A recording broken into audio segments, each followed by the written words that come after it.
Antarctica, a cold, barren wasteland where the nations of the world come together in peace to do research and gather knowledge of times long since past. It sits at the bottom of the globe, isolated and uninhabitable by man, at least without modern equipment, only able to sustain seafaring creatures like penguins, seals, and whales. But that's not the Antarctica we'll be talking about. Antarctica was once lush and green and filled with life. Today we will explore how history might have been affected if this age in Antarctica's history never ended. What if Antarctica remained a green, untouched paradise? Who would get there first? What creatures would have called it home? How would colonization have gone? Today we'll take a glimpse into that alternate timeline. I've tried my best to break it up into 5 distinct chapters. Antarctica would likely be home to a weird mix of creatures, almost serving as a living relic of some bygone era. Since Antarctica was the link between South America and Australia before the continent Gondwana broke up, it's logical to presume it would take pieces of each environment with it. Notably, marsupials and monotremes would thrive here, with the likelihood of much larger cousins to the platypus. The megafauna would also be very diverse, with large mammals of South American heritage like the Nodiomastodon, camel-like herbivores, and even giant marsupials like the extinct Diprotodon. However, predators would also take part in this cradle of possibility. There would be undoubtedly some sort of territorial conflict between carnivorous marsupial hunters, terror birds, and maybe even some surviving saber-toothed cat lineages. These creatures would all be adapted to Antarctica's brutal winters, because even though in this timeline it's not frozen, that doesn't change its position on the globe. Antarctican winters would likely occupy 5 months of the year.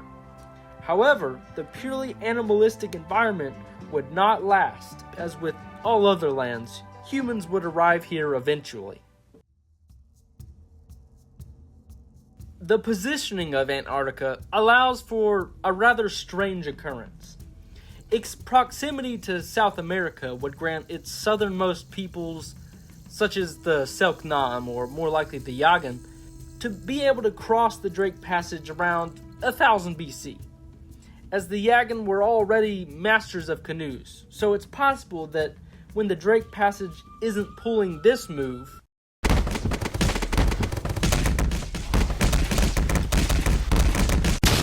during certain seasons, they could wind up on the peninsula of Antarctica, becoming a coastal people, slowly moving inward, being hunters and gatherers and such. On the other coast, much later, around 650 AD, the Polynesian explorer Ue te Rangiora is noted to have discovered Antarctica. However, in this timeline, he doesn't report ice and barren coasts, but lush green trees, bright waters, and a warm sun. This would encourage multiple expeditions to this new southern land, establishing coastal outposts and villages. Perhaps eventually the Maori culture, which would spill over into Antarctica as well, as they were themselves a branch of the original Polynesian culture. As each people group moves closer inland, South American and Polynesian cultures would eventually meet each other. Some regions would likely be open to mixing, while others would remain fundamentally their own, creating a weird combination where the best parts of each culture are taken, such as Polynesian navigation, canoe building, and Yagan mammal hunting techniques, as well as their hunter-gatherer traditions. Assuming each stem maintains a form of contact with its ancestral people, a mix of South American metallurgy and terraced farming could mix with crops gathered from Polynesian trade. Eventually, a uniquely Antarctican culture would likely be born. This new culture would probably consist of ideas like the Great White Mother, to represent the brutal winters, and perhaps even some mythological road of stars used to find Antarctica. That would draw from the Polynesian star navigation. Unfortunately for these people, other people from across the sea would discover Antarctica's shores.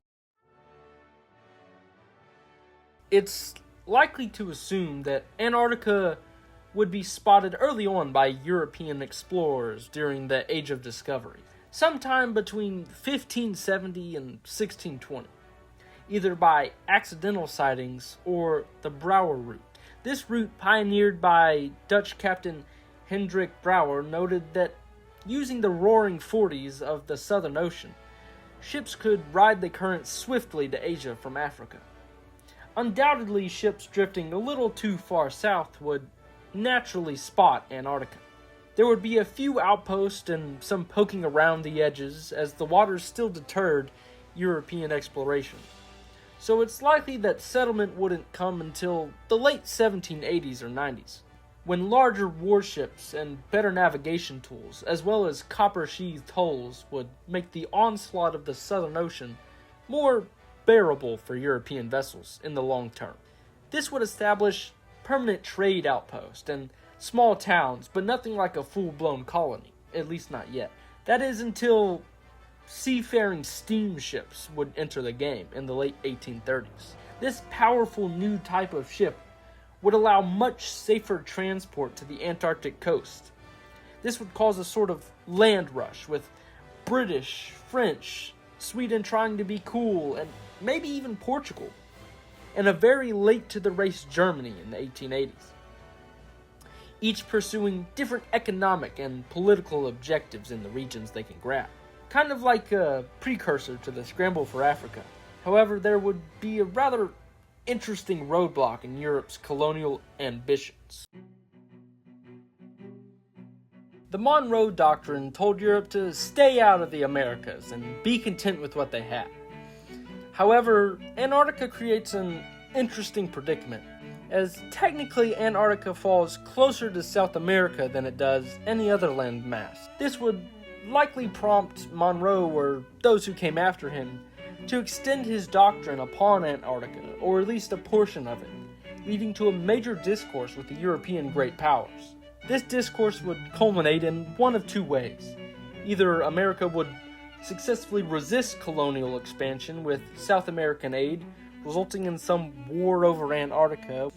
The likely outcome is an agreement or treaty that gets signed, where a certain portion of Antarctica isn't formally colonized, perhaps the islands across from Chile and Argentina on the Drake Passage. This would prevent any power from having a close military outpost, or preventing Britain from having another version of the Falklands. Even though it's likely the coalition of the Americas could defeat one singular empire simply by straining it logistically, it would become difficult if a coalition of empires broke open Antarctica like China was forced into those unfair treaties. A war would likely spark around the late 1880s to the early 1890s, as steamships had made substantial progress. Therefore, the colonial ambition of the empires and continental expansion of the United States would undoubtedly collide as they had so before. So it really just depends if Britain and France agree to ally with one another to force their stance on Antarctic expansion. This is unlikely, however, because it would be a logistical nightmare for Britain, as their colonies across the Americas from the Falklands to Canada would be subject to invasion.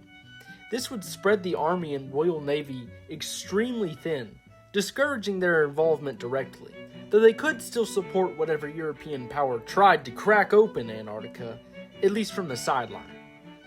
As for France, they don't really have any colonies close enough to efficiently supply a conflict in the Drake Passage, with the closest one being Madagascar. I also doubt the other empires like Portugal would enter into this conflict, simply because they wouldn't have much to defend there to begin with, if anything at all, and financially I doubt they could sustain such a conflict. There is also a possibility the German Empire starts the war, as they were already hostile to the Monroe Doctrine under Kaiser Wilhelm II. This would be seen later in the Venezuelan crisis of 1902. So the Antarctic War, or the War of the American Coalition, would simply depend on the European side. The American coalition would likely win a war against Germany simply because their supply line would stretch across the Atlantic back to Europe. This war would likely result in a split, where the western part of Antarctica remains under the doctrine and the east remained open to Europe, as I doubt the American coalition could force all European settlers and forces off the continent. If there is enough interest, I'll make a sequel to this covering this war more in depth. Or I'll do it anyway, I don't know. Anyway, nothing really interesting would happen during the World Wars, aside from some colonial skirmishes as seen in Africa and East Asia. Alas, Antarctica would eventually follow Africa onto the road of liberation. Like the decolonization of Africa, some independence movements would be negotiated while others would be fought for, with France likely straining to keep hold of its colonial ventures as they did with their African and Asian colonies. Britain likely either granting Antarctica dominion status like Australia and Canada or withdrawing completely. However, that is unlikely, as having a closely allied state in the South Pole would be crucially beneficial during the Cold War, as the United States would attempt to keep communism out of Antarctica. These events would probably occur alongside African decolonization from the 1950s to the 1970s, ultimately ending in a large British Commonwealth nation, the released Portuguese colony if there ever was one, and some ex-French colonies on the eastern side. And assuming that the native Antarcticans weren't driven to extinction, a few native nations would be scattered across the western side. Ultimately, green Antarctica would play a major role in history, but unfortunately probably wouldn't rise to be a major global power.